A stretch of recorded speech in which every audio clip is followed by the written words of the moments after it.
Episode 33 good bye किस। कुछ हलचल की वजह से इश्क की नींद खुलती है और वह अपनी नींद से जागती है।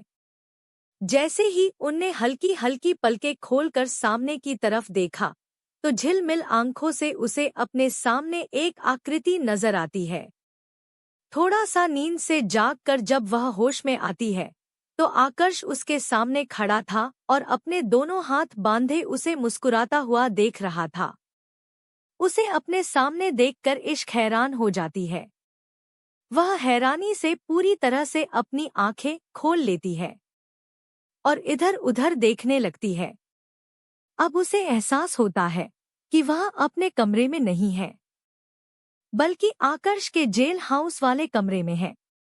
उसे याद आता है कि जब वह यहाँ पर आई थी उसका चेहरा थका हुआ था और वह खुद भी बहुत ज्यादा थकी हुई थी।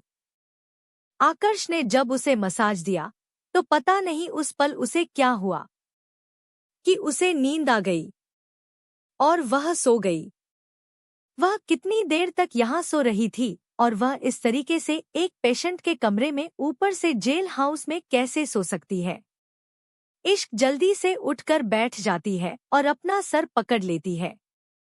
वह हैरानी से इधर उधर देखते हुए कहती है, टाइम क्या हो रहा है? आकर्ष के चेहरे पर हल्की सी मुस्कान थी। उनने इश्क को देखते हुए बोला, इस कमरे में सिर्फ एक ही जगह पर घड़ी है और वह है तुम्हारे हाथ पर। इसके अलावा तुम्हें कहीं घड़ी नजर आ रही है क्या? इश्क हैरानी से इधर उधर देखने लगती है।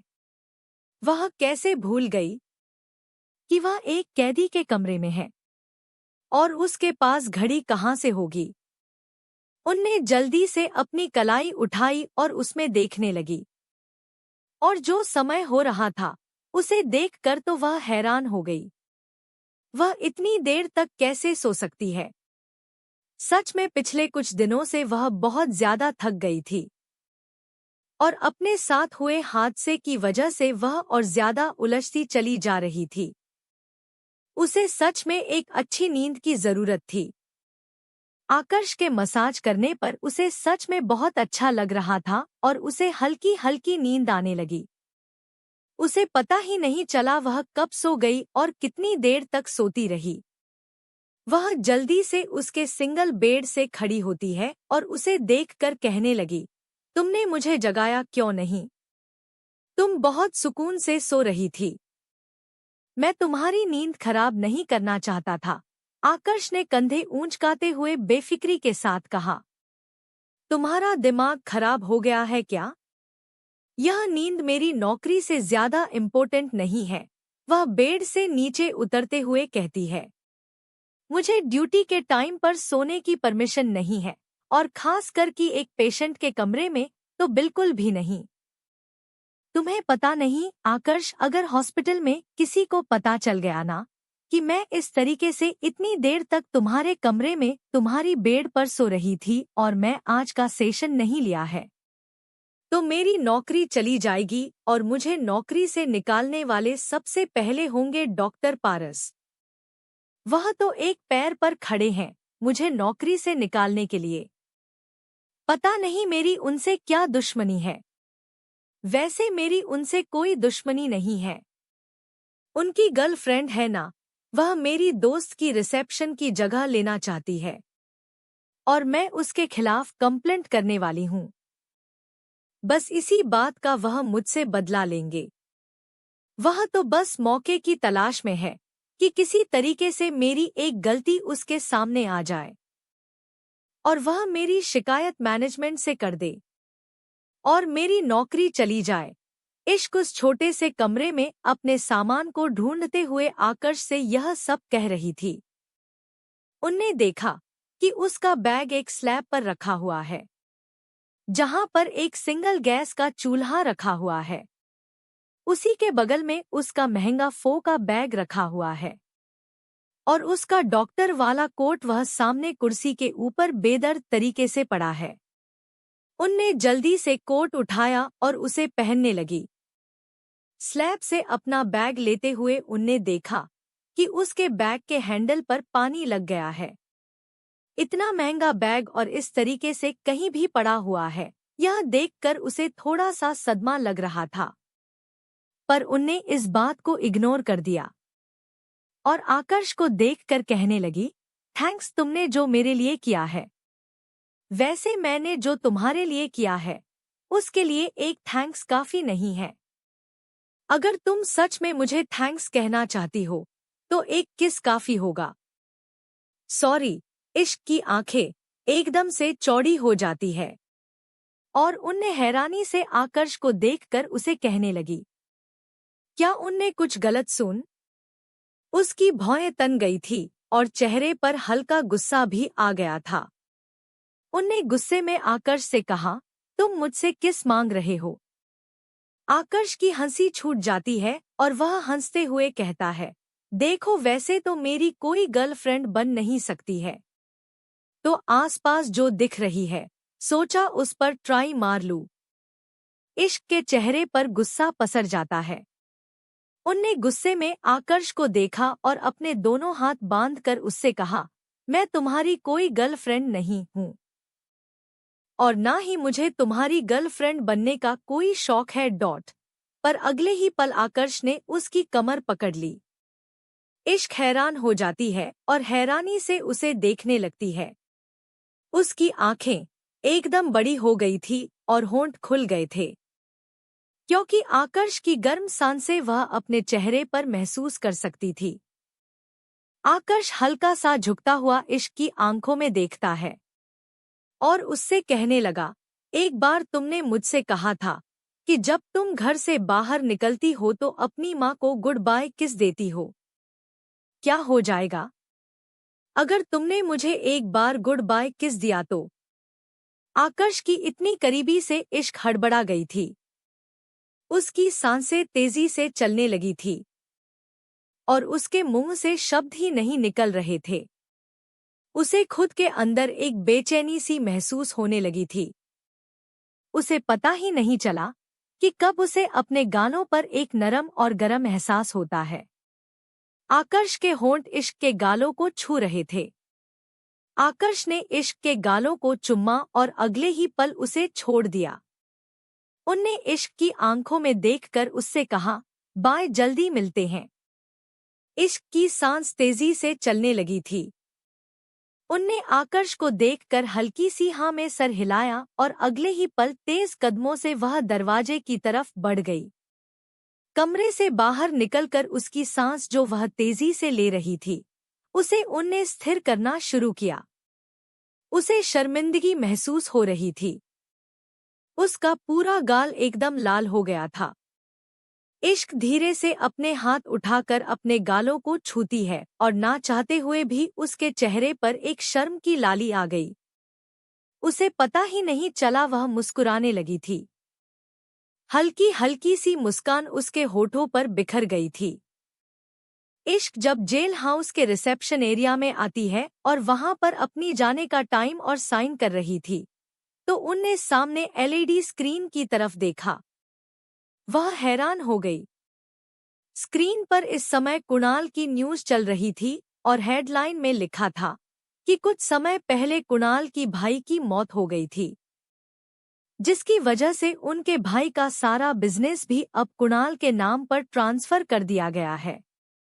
इसका मतलब इतनी बड़ी प्रॉपर्टी का अब कुणाल अकेला मालिक है और इस बिजनेस में अब उसका कोई दावेदार नहीं है। कुणाल की जितनी भी कंपनी थी और उसके स्वर्गीय भाई के नाम जो भी प्रॉपर्टी थी उन सब का एक एक करके स्क्रीन पर नाम बताया जा रहा था और कुणाल की बार बार फोटोज दिखाई जा रही थी कि वह बिजनेस में कितना अच्छा है और वह दोनों चीजों को कितनी अच्छी तरह से मैनेज कर रहा है। इश्क ने यह देखा और ना में सर हिलाया, क्योंकि उसे कुणाल की न्यूज़ देखने में कुछ ज्यादा दिलचस्पी नहीं थी। उनने रजिस्टर पर साइन किया और जेल हाउस से बाहर निकल गई। गाड़ी में बैठने के साथ ही जैसे उनने गाड़ी स्टार्ट की वैसे ही उसका फोन बजने लगता है। उनने फोन देखा तो यह वही पुलिस ऑफिसर है जो इश्क के केस को हैंडल कर रही थी। इश्क ने फोन उठाकर अपने कान से लगाते हुए कहा, जी ऑफिसर, बताइए, कुछ पता चला आपको? सामने से उस पुलिस ऑफिसर ने कहा, डॉक्टर इश्क, आपने हमें जो डेट और टाइम बताई थी, हमने उसके हिसाब से सीसीटीवी फुटेज चेक की और होटल के सारे सीसीटीवी फुटेज की हमने जांच की है, लेकिन हमें कुछ भी संदेहजनक नहीं मिला। आप वॉशरूम के अंदर अकेली गई थी और जब आप वॉशरूम से बाहर निकली तो आपका चेहरा डरा हुआ था। आपके वॉशरूम में जाने से पहले और निकलने के बाद हमने किसी को भी वॉशरूम में जाते हुए नहीं देखा और न ही निकलते हुए देखा था। आप अकेली थी जो वॉशरूम एरिया में थी, पर हमें कोई दूसरा व्यक्ति नजर ही नहीं आया है। तो हम शक किस पर करें? इश्क सुनकर हैरान हो जाती है। ऐसा कैसे हो सकता है? वह वॉशरूम में गई थी तो उस वक्त वहां कोई नहीं था। जरूर उसके बाद ही कोई वहां आया होगा, और अगर कोई उसके बाद आया था तो वह शख्स सीसीटीवी में क्यों नहीं कैच हुआ है? ऑफिसर, ऐसा नहीं हो सकता है, आप ठीक से चेक कीजिए, आपसे कोई गलती हुई होगी। डॉक्टर, हमने पूरी तरह से चेक कर लिया है सीसीटीवी को, हमने बार बार रिवाइज करके देखा है। वॉशरूम एरिया का हर एक कोना कोना जो सीसीटीवी में कवर होता है, हमने सारा चेक कर दिया है। हमें कुछ भी सस्पाइसियस नहीं मिला है। मुझे लगता है कि आपसे जरूर कोई गलतफहमी हुई है। इश्क को गुस्सा आ जाता है, बहुत हैरान होती है कि यह कैसे पॉसिबल हो गया। उसकी आंखें एकदम डर से बड़ी हो गई। यह कोई छोटी बात नहीं थी। उसे विश्वास नहीं हो रहा था कि कुछ भी ऐसा नहीं मिला जो किसी क्राइम की तरफ इशारा करता हो। उनने चिल्लाते हुए कहा, मैं क्या बेवकूफ हूं जो अपना काम छोड़कर, इतना कीमती टाइम छोड़कर आप लोगों के पास रिपोर्ट लिखवाने आई थी। आप समझ नहीं रहे हैं, उस इंसान ने मुझे हैरेश करने की कोशिश की है। सामने से ऑफिसर कहते हैं, मैं समझ सकती हूं डॉक्टर कि आप क्या कहना चाहती हैं, लेकिन हम भी कोई कहानी नहीं बना रहे हैं, बल्कि जो सामने है वही बता रहे हैं। अगर आपको हमारी बात पर यकीन नहीं है तो आप आकर सीसीटीवी फुटेज चेक कर सकते हैं। इश्क फोन रख देती है और तेजी से गाड़ी ड्राइव करते हुए पुलिस स्टेशन पहुंचती है। उनने जाने के साथ ही ऑफिसर से इस बारे में बात की, पर जैसे ही ऑफिसर ने लैपटॉप की स्क्रीन इश्क के सामने करी, वह हैरान हो जाती है। इश्क हैरानी से उस फुटेज को देख रही थी। उनने बार बार रिवाइज किया और वो बार बार उस फुटेज को देख रही थी। ऑफिसर ने झूठ नहीं बोला था, वह सच में वॉशरूम एरिया में अकेली ही गई थी और अकेली ही बाहर आई थी। उसके आसपास के सीसीटीवी फुटेज में भी उसे कोई नजर नहीं आया था। ऐसा कैसे हो सकता है? वह सब झूठ नहीं था। मैं कोई सपना नहीं देख रही थी। वह सब जो मेरे साथ हुआ है वह मेरी कल्पना नहीं थी। मेरा यकीन कीजिए, मैं सच कह रही हूँ ऑफिसर। उस वॉशरूम में सच में मेरे साथ हरासमेंट हुआ है। आप मेरी बात मानिए, वहां पर सच में कोई था। ऐसा हो सकता है कि इस सीसीटीवी फुटेज के साथ कोई छेड़खानी की गई हो। इश्क घबराते हुए ऑफिसर को देखकर कहने लगी। तो ऑफिसर ने ना में सर हिलाया और उससे कहा, इसके चांसेस बहुत कम है मैडम, क्योंकि हमने सिर्फ एक सीसीटीवी फुटेज चेक नहीं किया, बल्कि उस फ्लोर के हर कमरे को हमने तलाशा है, यह सोचकर कि किसी दूसरे तरीके से हमें कोई संदेहजनक व्यक्ति मिल जाए। पर हमारे हाथ कुछ नहीं लगा। लेकिन मैं झूठ नहीं बोल रही हूँ, इश्क ने चिल्लाते हुए कहा। वह पुलिस ऑफिसर इश्क की हालत अच्छी तरह से समझ रही थी। उन्होंने इश्क को समझाते हुए कहा, हम समझ सकते हैं मैडम कि आप झूठ नहीं बोल रही हैं, बल्कि मैं तो आपसे यह कहना चाहूंगी कि आप कुछ दिनों की छुट्टी ले लीजिए। जहां से मैं देख पा रही हूं, आप शायद बहुत ज्यादा थकी हुई है। काम की वजह से या फिर किसी फैमिली प्रेशर की वजह से आपका दिमाग इस वक्त ठीक से समझ नहीं पा रहा है और आप अपने आसपास कोई मनगढ़ंत कहानी बनाने लगी है। मुझे लगता है कि आपको छुट्टी ले लेनी चाहिए। What nonsense. इश्क गुस्से में उस पुलिस ऑफिसर की तरफ देखती है और उस पर चिल्लाते हुए कहती है, आप कहना क्या चाहते हैं कि मैं पागल हो गई हूं? आपके ऐसा कहने की हिम्मत कैसे हुई? आप जानते हैं मैं कौन हूं? मैं इस शहर की सबसे रेपुटेड हॉस्पिटल की साइकोलॉजी डिपार्टमेंट की डॉक्टर। और आप मुझे पागल कह रही हैं? आपकी हिम्मत कैसे हुई मुझे पागल कहने की? मैं छोड़ूंगी नहीं आपको। आपके खिलाफ कंप्लेंट करूंगी कि आप एक डॉक्टर को पागल करार करने की कोशिश कर रही है। वह ऑफिसर भी थोड़ी तेज आवाज में इश्क को देखकर कहने लगी, एक्सक्यूज मी डॉक्टर, मैं यह नहीं कह रही हूं कि आप पागल है। और प्लीज आप मुझसे इस तरीके से बात नहीं कर सकती हैं। आप एक ऑन ड्यूटी ऑफिसर के साथ इस भाषा का उपयोग नहीं कर सकती हैं।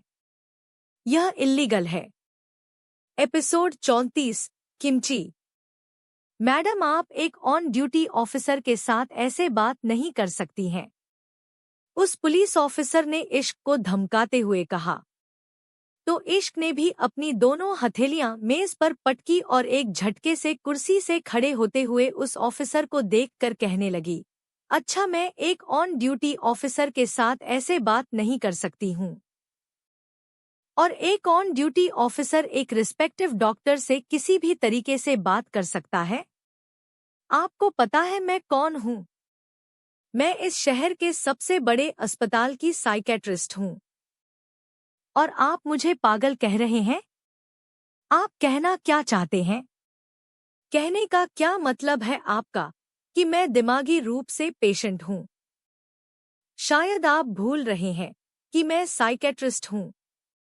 अगर मेरे दिमाग में कोई प्रॉब्लम होती तो इसका पता सबसे पहले मुझे ही चलता। ऑफिसर कहता है, लेकिन मैडम इसमें कोई भी दौरा नहीं है। आप देख सकती हैं कि हम आपसे झूठ नहीं कह रहे हैं। सारी सीसीटीवी फुटेज हमने छान लिए हैं। इनमें हमें ऐसा कुछ भी नहीं मिला है जो यह बताता हो कि कोई आपके पीछे था और उसी ने बाथरूम में जाकर आपको डराया होगा। आप चाहे तो खुद चेक कर सकती हैं। सीसीटीवी फुटेज में कोई छेड़खानी नहीं की गई है। लेकिन हाँ, हम इसके बारे में एक दूसरी राय बना सकते हैं कि हो सकता है कोई खिड़की से बाथरूम में घुसा हो। पर हमने पता करवाया है, उस बाथरूम में कोई खिड़की नहीं है। अंदर आने जाने के लिए सिर्फ एक ही दरवाजा है और उसका भी इस्तेमाल सिर्फ आपने ही किया है। इश्क गुस्से में बोली, तो आप कहना क्या चाहते हैं? मैं झूठ बोल रही हूँ? देखिए मैडम, शांत हो जाइए। हम यह नहीं कह रहे हैं कि आप झूठ बोल रही हैं, लेकिन सच हम भी पता नहीं लगा पा रहे हैं। उस पुलिस ऑफिसर ने इश्क को शांत करवाते हुए कहा। इश्क अपने सर पर टेंशन के मारे अपनी दोनों उंगलियों से दबाने लगती है और टेंशन में और गुस्से से इधर-उधर देखने लगती है। उसके बाद वह कुछ याद करती है और उस ऑफिसर को गुस्से से उंगली दिखाते हुए कहती है, अच्छा ठीक है, आपका कहने का मतलब है कि यह मेरे दिमाग का भ्रम था। मुझे हल्लुसिनेशन हुआ होगा कि कोई मेरे साथ वॉशरूम में है और मेरे साथ मिसबिहेव कर रहा है। ठीक है, तो फिर उस कैमरे का क्या? जो मेरे कमरे से बरामद हुए हैं, जो मेरे घर से मेरे बेडरूम से निकले हैं। अब आप यह तो नहीं कहेंगे ना कि मैंने अपने आप ही उस कैमरे को वहां पर फिट किया था और खुद ही की फुटेज रिकॉर्ड करके खुद ही देख रही थी? नहीं मैडम, हम ऐसा कुछ भी नहीं कह रहे हैं। हमारी टीम इस पर काम कर रही है, पर वह कैमरे इस तरीके से ब्लास्ट हो गए हैं कि उनमें से कोई सबूत मिल पाना बहुत मुश्किल है। पर फिर भी हमारी टीम उसकी जांच कर रही है, ऑफिसर ने इश्क को समझाते हुए कहा। इश्क टेंशन में इधर से उधर देखने लगती है और फिर उसे याद आता है कि बाकी सारी चीज तो फिर भी वह पुलिस को बता चुकी है। लेकिन उस रात कोई उसके घर पर आकर उसे धमकी देकर गया था, इस बारे में उसने कुछ नहीं कहा। जाहिर तौर पर वह सीधे तौर पर इन्हें नहीं बताएगी कि कोई उसे इस तरीके से धमकी दे रहा है। वह वैसे ही उसके बताए हुए सबूत की जांच कर चुके हैं और इश्क को मेंटली पेशेंट बता रहे हैं। ऐसे में अगर वह डायरेक्ट बताएगी तो शायद उसे भी वह लोग इश्क का दिमागी ब्रह्मा ही कहेंगे। इसलिए उसने बात घुमाते हुए कहा, आप लोग इस चीज को सीरियस नहीं ले रहे हैं। मैं आपसे कह रही हूँ, मेरे साथ एबनॉर्मल चीज हो रही है और आप लोग इस चीज को बहुत लाइटली ले रहे हैं। क्या होगा कल को अगर कोई साइको मेरे सामने आ जाएगा और मुझे धमकी देगा तो मैं क्या कर लूंगी? और तब आप लोग क्या कर लेंगे? तो मैडम आप हमें उस समय इन्फॉर्म कीजिएगा, हम तुरंत उसे पकड़ लेंगे। इश्क का मन कर रहा था कि वह साइको गया भाड़ में, पहले इस पुलिस ऑफिसर के दिमाग का इलाज करना जरूरी है। उसने टेबल पर रखा हुआ अपना बैग उठाया और गुस्से में उस ऑफिसर को देखकर कहती है, हाँ बिल्कुल ऑफिसर, वहाँ पर वह साइको मेरा खून कर रहा होगा और मैं आपको इन्फॉर्म करके यह कहूंगी कि जल्दी से आकर इसे पकड़ लीजिए। आपको पुलिस की डिग्री कहाँ से मिली है? जाकर वापस करिए। इश्क टेंशन के मारे अपनी गाड़ी में बैठी, पर उसने गाड़ी स्टार्ट नहीं की, बल्कि स्टीयरिंग व्हील से अपने सर को लगाए वह अपनी आंखें बंद किए हुए बैठी थी। सच में पुलिस से हेल्प लेना बेवकूफी है। इससे ज्यादा मदद तो वो खुद की कर लेती। घर जाने के बाद इश्क ने अपनी माँ से बात की, लेकिन उसने अपनी माँ को सारी बातें नहीं बताई। सिर्फ यह बताया कि उसे शक है कि कोई इन दिनों उसके पीछे पड़ा हुआ है। उसकी माँ टेंशन में आ जाती है और उनका बीपी बढ़ जाता है। इसी वजह से तो इश्क कुछ नहीं बता पा रही थी। उन्होंने पुलिस को बताने की सलाह दी, लेकिन इश्क ने बताया कि पुलिस को बताने का कोई फायदा नहीं है। इश्क अपनी माँ को संभालते हुए कहती है कि वह इस केस को अपने तरीके से हैंडल कर लेगी और उसे सिर्फ शक है, तो इस बात पर ज्यादा फिक्र ना जताए। रात को खाना खाकर इश्क सोने के लिए कमरे में पहुंचती है। आज न जाने कितने दिनों बाद वह अपने कमरे में सोने के लिए आई है, लेकिन शुक्र है कि आज उसे अपने कमरे में वह अजीब सी फीलिंग नहीं आ रही है। वह अपने कमरे में खुलकर सांस ले रही है और उसे इस बात का कोई डर नहीं है कि कोई उसे चुप कर देख रहा होगा। इश्क काफी दिनों बाद सुकून से अपने कमरे में सो रही थी। अगले दिन सुबह उठकर उसे रोज की तरह हॉस्पिटल जाना था। उसने एक हल्के कलर का क्रॉप टॉप और जीन्स पहन रखा था। उसके ऊपर उसने अपने डॉक्टर वाला कोट कैरी कर रखा था। एक हाथों में घड़ी और दूसरे हाथों में ब्रेसलेट। अपने बालों को हाई पोनी बनाकर इश्क नीचे नाश्ते के लिए आती है। अपनी माँ के साथ मस्ती में बात करते हुए इश्क ने नाश्ता किया। हालांकि उसकी माँ फिर भी घबरा रही थी। यह सुनकर कि इश्क को डर है कोई उसका पीछा कर रहा है या कोई उस पर नजर रख रहा है। तभी टीवी में न्यूज आती है कि उनके सोसाइटी में फिर से एक मर्डर हो गया है। वैसे तो अब टीवी देखना ही इश्क को बेकार लग रहा था, क्योंकि जब भी टीवी ऑन करती है उसके सामने कोई साइको किलर या मर्डर की खबरें होती हैं। इसलिए उसने इसे अनदेखा किया। कौन सा यह नई बात है? हर दूसरे दिन उसे यह न्यूज मिल ही जाती है। ड्राइव करते हुए इश्क हॉस्पिटल पहुंचती है। आज वह तरोताजा महसूस कर रही थी। सच में कल आकाश की मालिश की वजह से वह दोपहर में बहुत सुकून की नींद सोई थी और रात में भी घर जाकर उसने बहुत अच्छी नींद ली थी। उसकी थकान पूरी तरह से चली गई थी और चेहरे पर चमक भी वापस आ गई थी। इश्क मुस्कुराते हुए रिसेप्शन एरिया पर जाती है तो वहां नेहा मौजूद थी। नेहा को देखकर उसके चेहरे पर हल्की सी मुस्कान आ गई, लेकिन नेहा अभी भी पूरी तरह से रिकवर नहीं हो पाई थी। उसके चेहरे पर परेशानी अभी भी बरकरार थी। लेकिन इश्क नेहा के पास जाती है और मुस्कुराते हुए अपना पर्स रिसेप्शन काउंटर पर रखते हुए कहती है, गुड मॉर्निंग नेहा, कैसी हो तुम? नेहा ने भी हल्की फीकी मुस्कान के साथ हाँ में सर हिलाते हुए कहा, गुड मॉर्निंग डॉक्टर, मैं ठीक हूँ। अगर तुम ठीक हो तो ठीक लग क्यों नहीं रही हो? क्या हो गया? तुम्हारी तबीयत तो ठीक है ना? इश्क ने रजिस्टर पर साइन करते हुए कहा। तो नेहा ने हाँ में सर हिलाते हुए कहा, जी डॉक्टर, मेरी तबीयत बिल्कुल ठीक है, बस यूं ही थोड़ा काम का प्रेशर है। तभी पीछे से इश्क को किसी की आवाज सुनाई देती है। यह कोई लड़की थी जो पीछे से कहती है, इसीलिए तो कह रही हूं कि आ जाना आज शाम को पार्टी में। जो भी तबीयत बीमारी है वहां जाकर सब गायब हो जाएगी।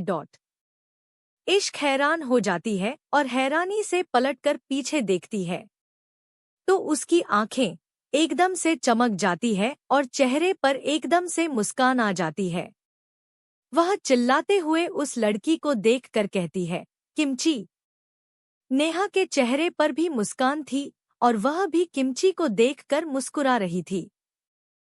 डॉक्टर किमची माथुर नाम थोड़ा अजीब है, लेकिन इस लड़की को सूट करता है।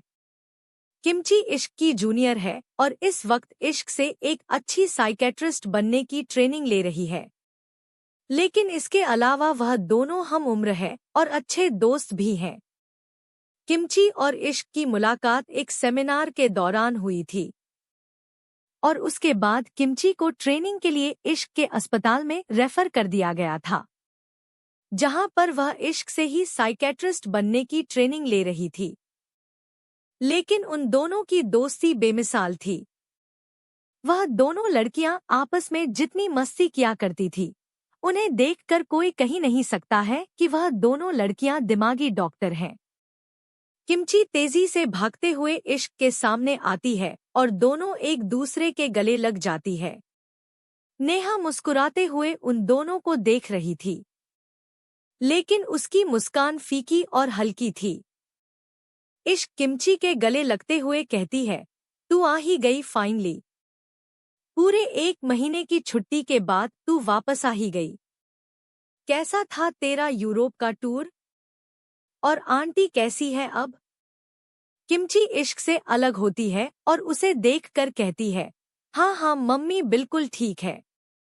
लेकिन मैं तो यूरोप से वापस आ गई, पर मेरी माँ अभी भी यूरोप में ही फंसी हुई है। उनका मन ही नहीं किया वापस आने का। वहां पर उन्हें अपनी उम्र की बहुत मॉडर्न मम्मी मिल गई थी। उन्होंने मुझसे कहा कि मैं यहाँ पर उनसे बहुत बोरिंग काम करवाती हूँ, इसलिए वह यूरोप में ही अपनी हम उम्र लोगों के साथ थोड़ी और मस्ती करना चाहती है। इसीलिए मैंने उनका टूरिस्ट वीज़ा 1 महीना और एक्सटेंड कर दिया। अब वह 1 महीने बाद वापस आएंगी। लेकिन मुझे तो वापस आना ही था ना। इससे ज्यादा छुट्टी में अफोर्ड नहीं कर सकती हूँ। इश्क मुस्कुराते हुए हाँ में सर हिलाती है और कहती है, वेलकम बैक, तेरी बहुत याद आई। पर किमची ने इश्क के शोल्डर पर मारते हुए कहा, अच्छा ऐसे खाली खाली कौन याद करता है, तूने तो आज मुझे विश भी नहीं किया। इश्क की आंखें छोटी हो गई। वह याद करने की कोशिश करने लगी, विश नहीं किया? किस चीज के लिए विश नहीं किया? उसने हैरानी से किमची को देखा और उसे देखकर कहने लगी, आज कुछ है क्या? किमची इश्क के गले में अपनी बाहें डालती है और उसे रिसेप्शन की तरफ लाते हुए कहती है, हाँ आज है ना। अरे यार, तू भूल गई? आज मेरा बर्थडे है, इसलिए तो शाम को घर में पार्टी है, गर्ल्स पार्टी। अब तक वो लोग काउंटर पर आ गए थे। इश्क हैरानी से किमची को देखती है और उसे देखकर कहती है, आज तेरा बर्थडे नहीं है। किमची ने जल्दी से इश्क का चेहरा दूसरी तरफ किया और उसके कानों में झुकते हुए कहा, हाँ पता है आज मेरा बर्थडे नहीं है। तो क्या हो गया? एक फेक बर्थडे मना नहीं सकते हैं नेहा के लिए? यहाँ आने के बाद मुझे नेहा के बारे में पता चला और सुबह से इसकी पकोड़े जैसी शक्ल देखकर मुझे टेंशन हो रही है कि कहीं हमारी अगली पेशेंट यही ना हो। इसके बॉयफ्रेंड के जाने के बाद जिस तरीके से इसका चेहरा मुरझाया हुआ है ना, यह धीरे धीरे डिप्रेशन में जाती हुई नजर आ रही है। इसीलिए मैंने थोड़ा सा मूड लाइट करने के लिए आज झूठे बर्थडे की असली पार्टी रखी है। शाम को तुझे आना है और हाँ, खाली हाथ मत आ जाना। मेरा बर्थडे है, कोई गिफ्ट लेकर आना। नकली बर्थडे है, तुझे नकली बर्थडे पर भी गिफ्ट चाहिए? इश्क ने घूरते हुए कहा तो किमची अपनी बत्तीसी दिखाकर कहती है, पार्टी तो असली है ना। उसके बाद किमची और इश्क दोनों रिसेप्शन की तरफ मुंह करती है। नेहा अपने उदास और मायूस चेहरे के साथ जबरदस्ती खुश रहने का नाटक करते हुए कहती है, मैं नहीं आ पाऊंगी, तुम लोग मेरे बिना ही एंजॉय करना। पर किमची ने काउंटर पर हाथ मारा और जबरदस्ती का झूठा गुस्सा दिखाते हुए कहा, मैं तुझे पूछ नहीं रही हूँ कि तुझे आना है या नहीं आना, बल्कि तुझे बता रही हूँ कि तू आ रही है। और अगर तू नहीं आई तो मैं तुझे किडनैप कर लूंगी, क्योंकि गिफ्ट तो मुझे चाहिए। प्लीज मान जाना नेहा। देख इश्क भी आ रही है और भी लड़कियां होंगी। यार आज हमारी गर्ल्स नाइट है, प्लीज यार मान जाना। किमची ने बहुत रिक्वेस्ट करते हुए नेहा को देखा तो नेहा एक नज़र इश्क को देखती है। इश्क ने मुस्कुराते हुए हाँ में सर हिलाया और नेहा से कहा, हाँ नेहा तुम भी चलो ना, हम सब जा रहे हैं। तुम्हारे बिना पार्टी अच्छी नहीं लगेगी, वैसे भी तुम तो गर्ल्स नाइट की जान हो। दोनों के इतना कहने पर नेहा मान जाती है और हाँ में सर हिलाती है। सारा दिन अपना काम जल्दी खत्म करके इश्क जल्दी से घर पहुंचती है। उसने बहुत कंफर्टेबल कपड़े पहने हुए थे और अपना शूज पहन रखा था। बालों का जुड़ा बनाकर उसने ऊपर की तरफ बन बनाया हुआ था। वो अपनी माँ को बाय बोलकर किमची के घर चली जाती है, जो उसी के सोसाइटी के दूसरे हिस्से में था। पर जैसे ही वह उसके घर में दाखिल होती है, उसका स्वागत गिन्नी करती है, जो पहले से ही अपनी एक कजन और एक फ्रेंड के साथ वहां मौजूद थी। एपिसोड 35, चाकू पर खून। जैसे ही इश्क ने दरवाजा खटखटाया, दरवाजे पर गिन्नी खड़ी थी और उसी ने दरवाजा खोला। गिन्नी को देखकर इश्क हैरान हो जाती है और हैरानी से उसे देखते हुए कहती है, तुम यहाँ क्या कर रही हो? गिन्नी भी एटीट्यूड के साथ कहती है, वही जो तुम करने आई हो। तुम भी यहाँ पर गर्ल्स नाइट के लिए आई हो ना? तो मैं भी यहाँ पर गर्ल्स नाइट के लिए ही आई हूँ। गिन्नी यह कहते हुए दरवाजे से साइड हो जाती है। वह अंदर आती है तो देखती है पहले से ही किमची के साथ हॉल में नेहा बैठी हुई है और उन दोनों के साथ एक और लड़की है। यह गिन्नी की कजन है, जिसे वह अक्सर हॉस्पिटल में गिन्नी के साथ देखा करती थी। वह गिन्नी को घूरते हुए अंदर आती है और किमची को बर्थडे विश करती है। वह किमची के लिए गिफ्ट भी लाई थी। भले ही यह उसका नकली बर्थडे था, लेकिन फिर भी उसने किमची के लिए गिफ्ट लिया था। किमची मुस्कुराते हुए खड़ी होती है और कहती है, अच्छा तुम लोग बैठो, मैं कोल्ड ड्रिंक लेकर आती हूँ। इश्क किचन में मेरी मदद करो आकर। इश्क और किमची किचन में चले जाते हैं। वह फ्रिज से कोल्ड ड्रिंक की बोतल निकालती है और डिस्पोजल गिलास में कोल्ड ड्रिंक डालने लगती है। इश्क एक एक करके डिस्पोजल ग्लास ट्रे में रख रही थी। उसने एक नज़र बाहर की तरफ देखा और फिर किमची से कहने लगी, इस गिन्नी को इनवाइट करने की क्या जरूरत थी? तुम जानती हो ना, वह हमें पसंद नहीं करती है। किमची मुस्कुराते हुए एक डिस्पोजल ग्लास उठाती है और उसमें से कोल्ड ड्रिंक पीते हुए कहती है, मेरी जान, मुझे पता है कि गिन्नी हम में से किसी को पसंद नहीं करती है, और यह जानते हुए भी तुम्हें लगता है कि मैंने उसे इनवाइट किया होगा। उसने खुद ही से खुद को इनवाइट किया है। वॉशरूम में जब मैं नेहा को संभाल रही थी तो मैंने उससे मजाक में ही कहा था कि आज मेरा बर्थडे है और रात में गर्ल्स नाइट है। पर मुझे क्या पता था कि गिन्नी यह बात सुन लेगी और उसने खुद ही खुद को इनवाइट करते हुए कहा कि वह आज रात फ्री है और उसे कोई प्रॉब्लम नहीं है गर्ल्स नाइट में आने में। अब जब उसने सामने से यह बात कही है तो क्या मना करना अच्छा लगता है? इसलिए वह भी हमारी पार्टी का हिस्सा बन गई है। हालांकि मैं उसे बुलाना नहीं चाहती थी, पर अब आ गई है तो भगा भी तो नहीं सकती हूँ। इश्क ना में सर हिलाती है और कोल्ड ड्रिंक की ट्रे लेकर बाहर सबके पास आती है। गर्ल्स नाइट तो अच्छी ही जा रही थी। सारी लड़कियों ने डांस किया था, म्यूजिक पर गाना गाया था, एक दूसरे के साथ मस्ती कर रही थी। हालांकि सबसे ज्यादा मस्ती तो यहाँ पर किमची और गिन्नी ही कर रही थी, क्योंकि इश्क कभी नेहा को देखती तो कभी वहां की मस्ती की फुटेज रिकॉर्ड करने लगती।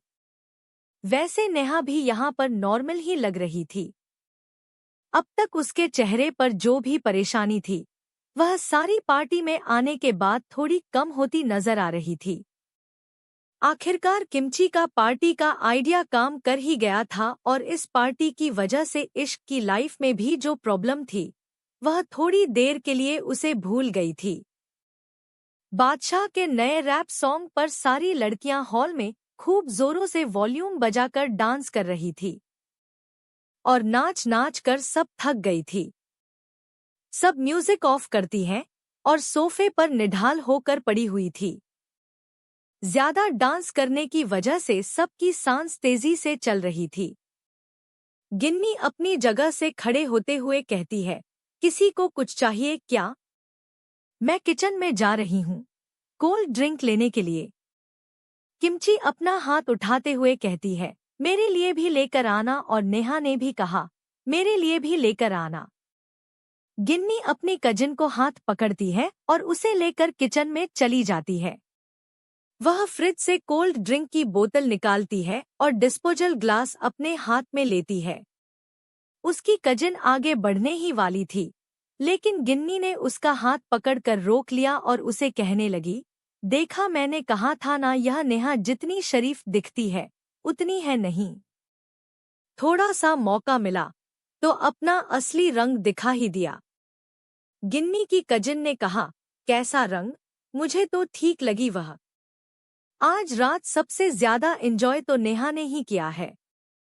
गिन्नी घुरकर अपनी कजिन को देखते हुए कहने लगी, अरे वही तो प्रॉब्लम है कि उसी ने सबसे ज्यादा एंजॉय किया है।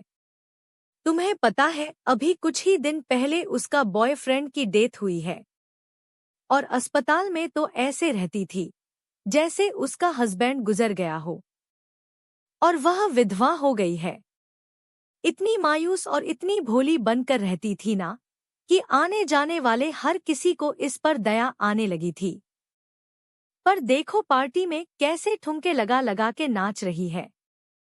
इसीलिए तो मैंने पारस सर से कहा था कि इस लड़की की जॉब मुझे देने के लिए, क्योंकि यह लड़की है ही नहीं वैसी जो रिसेप्शन पर बैठ सके।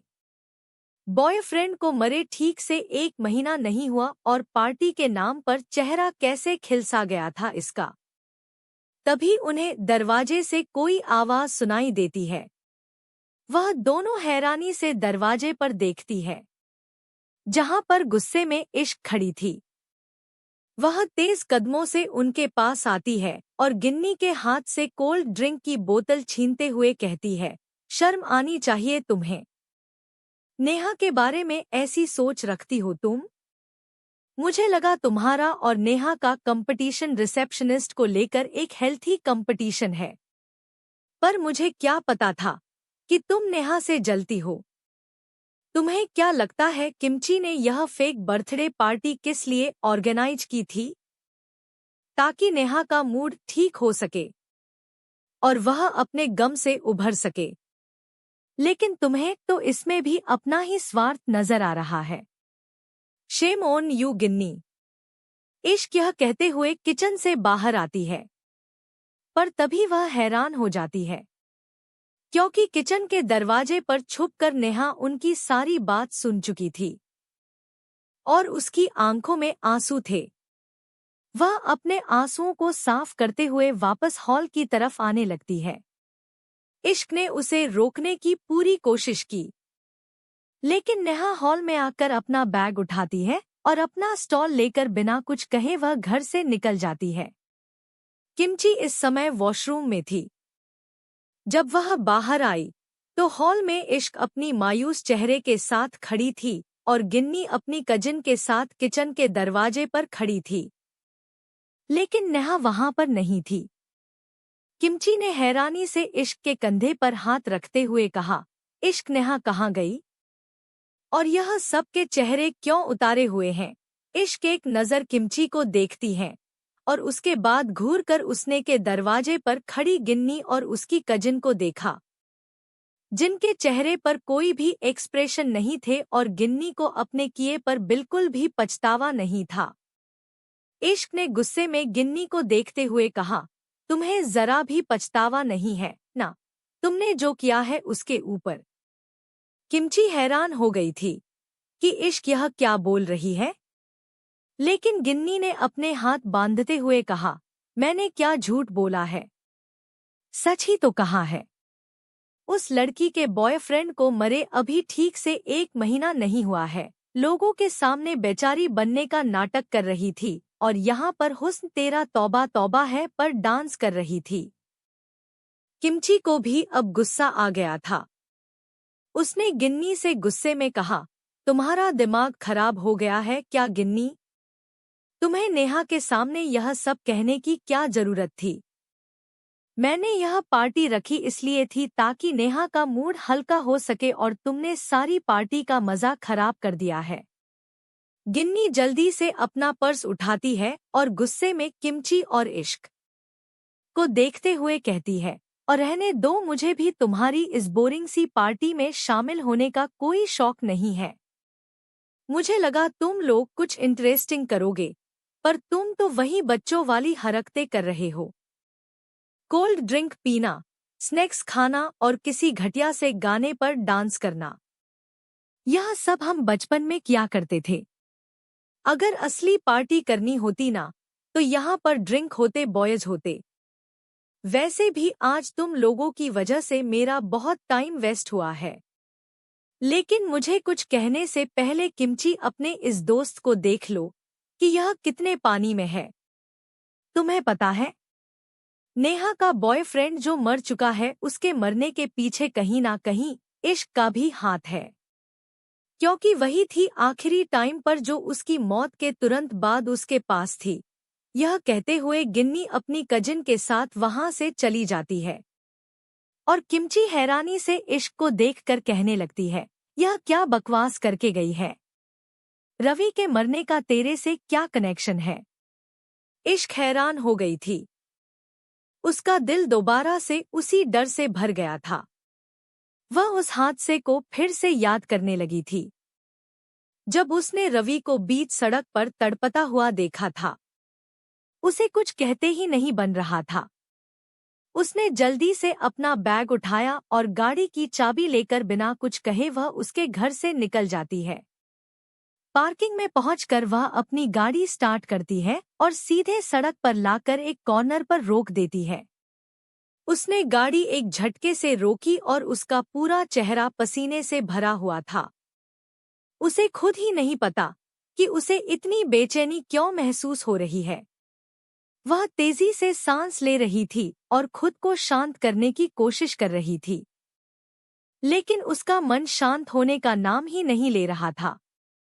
चेहरे पर पसीने आ गए थे और धड़कनें बेहिसाब भागने लगी थी। थोड़ी देर हालात को समझने के बाद इश्क को महसूस होता है कि उसकी गाड़ी का एक ज़रूरत से ज़्यादा ठंडी हवा दे रहा है और उसे ठंड लग रही है, लेकिन फिर भी उसके माथे पर पसीना आ गया है। उसे अपने आसपास कुछ भारीपन सा महसूस हो रहा था। इश्क को अपने कानों में सांसों की आवाज सुनाई दे रही थी और उसका दिल बिना किसी वजह के बेहिसाब दौड़ रहा था। इश्क ने स्टीयरिंग व्हील पर अपने हाथ कसे और घबराते हुए अपनी नजरें पीछे की, पर जैसे ही उसने पीछे वाली सीट पर देखा उसकी एक जोरदार चीख निकल जाती है और वह अपने मुंह पर हाथ रखकर जोर से चिल्लाने लगती है। लेकिन एक चीख के बाद ही इश्क का मुंह खुला का खुला रह गया था और वह बस आंखें फाड़े हुए पिछली सीट पर देख रही थी। क्या तुम मुझे याद कर रही थी मेरी इश्क? इश्क की गाड़ी की पिछली सीट पर वही आदमी बैठा हुआ था जिसके चेहरे पर जोकर वाला मास्क था। इश्क के हाथ कांप रहे थे, उसके रोंगटे खड़े हो गए थे और स्टीयरिंग व्हील पर उसके हाथ फिसल रहे थे। उसे अपनी आंखों पर यकीन नहीं हो रहा था। एक पल के लिए तो उसने सोचा कि शायद वह सपना देख रही है, पर आसपास से आती जाती गाड़ियों के हॉर्न ने इश्क को यह एहसास दिलाया कि वह सपना नहीं देख रही है, यह सच्चाई है। वह शख्स इस वक्त उसके सामने बैठा हुआ है, पर इश्क की हालत इतनी खराब हो गई थी कि ना तो उससे पलकें झुकी जा रही थी और ना ही उसके मुंह से एक शब्द भी निकल रहा था। मास्क मैन ने अपनी जेब से वही चाकू निकाला और उसे अपने दूसरे हाथ की उंगली के नोक पर घुमाते हुए धीरे से इश्क की तरफ करते हुए कहता है, तुमने जवाब नहीं दिया मेरी इश्क। क्या तुमने मुझे मिस किया? इश्क की आंखें और ज्यादा डर से फैल जाती है और उसका मुंह खुला का खुला रह जाता है। उसकी सांसें गले में फंसी हुई थी और दिल तेजी से धड़क रहा था। धड़क क्या रहा था, मानो सीने से बाहर ही निकल जाएगा, क्योंकि मास्क मैन के हाथों में जो चाकू था उस पर खून लगा हुआ था। हाँ, वह खून ही था। यह लाल रंग का खून पूरा उस चाकू पर लगा हुआ था। खून से लगे हुए चाकू को देखकर इश्क की हालत खराब हो रही थी। वह डॉक्टर थी, उसके लिए खून देखना कोई बड़ी बात नहीं थी, लेकिन इस तरीके से किसी के चाकू पर खून देखना ना तो उसने कभी सोचा था और ना ही उसके मेडिकल हिस्ट्री में उसने यह सब देखने की कल्पना की थी। क्या यह मास्क मैन किसी का खून करके आ रहा है? क्या यह हत्यारा है और किसी का मर्डर करके आ रहा है, या फिर यह किसी का मर्डर करने वाला है? इश्क यही सोचते हुए अपने मन में बड़बड़े जा रही थी। लेकिन मास्क मैन ने जब उसे कुछ ना कहता हुआ पाया तो वह अपनी सीट से बढ़कर इश्क के तरफ झुकने लगा। इश्क धीरे धीरे पीछे की तरफ झुकती है और मास्क मैन दोनों सीटों के बीच में से खुद के शरीर को आगे की तरफ धकेलते हुए इश्क के बराबर पैसेंजर सीट पर आकर बैठ जाता है। वह अपने मास्क के पीछे से इश्क को देखते हुए कहता है, बोलो इश्क, मैं तुम्हारी आवाज सुनना चाहता हूँ।